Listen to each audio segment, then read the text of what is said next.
Je suis David Ross, maire d'Orsay, vice-président de la communauté d'agglomération du plateau de Saclay et vice-président du conseil général de l'Essonne. Et donc c'est à ces triple titres que je suis invité à effectivement évoquer les questions de l'innovation et du booster économique au cours de la table ronde de ce 21 mars. Alors je vais essayer de un peu développer tout ce qui est fait au niveau du territoire avec ses différentes échelles, c'est-à-dire que ce soit au niveau d'une ville, en particulier Orsay, puisqu'il y a l'université d'Orsay qui est en périphérie de la ville, et ceci s'inscrit dans le cadre de la communauté d'agglomération du plateau de Saclay, qui elle-même est une des intercommunalités du département de l'Essonne.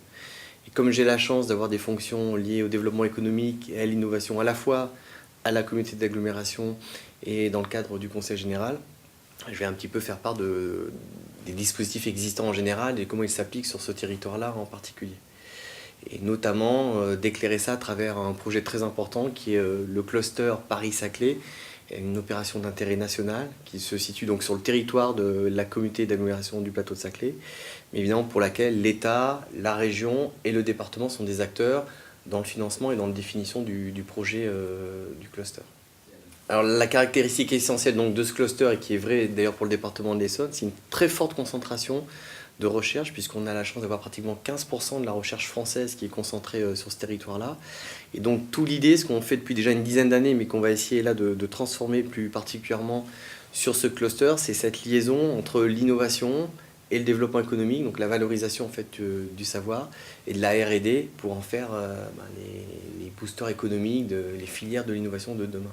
Alors, il y a la partie donc, scientifique qui, elle, est animée depuis un certain temps. On aide un certain nombre de filières, de réseaux, dans le domaine de l'optique, dans le domaine des biotechnologies, dans le domaine de l'informatique. Donc tous ces éléments du puzzle existent. Tout l'objectif là, du projet, c'est de ramener d'autres compétences de matière grise pour avoir un tout qui soit cohérent.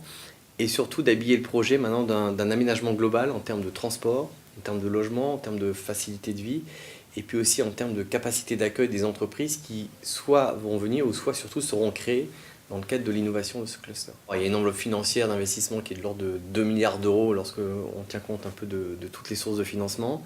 C'est quelque chose qui s'étale, qui a commencé depuis 2 ans, mais qui s'étale jusqu'en 2025, avec notamment, in fine, l'arrivée de la ligne numéro 18, puisqu'elle s'appelle comme ça, depuis l'annonce du Premier ministre.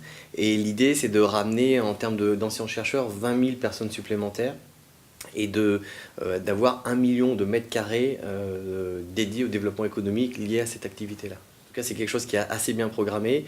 La vraie difficulté, c'est comment est-ce que tout ça peut se monter de manière, entre guillemets, non pas phasée, mais en tout cas compatible avec les personnes qui vivent déjà et qui travaillent sur place et qui participent déjà à la vie du cluster. Donc il y a une phase un petit peu chaotique.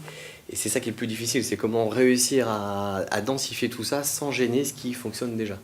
Donc c'est tout l'enjeu là, de la liaison entre le monde urbain et puis le monde scientifique et puis économique et industriel.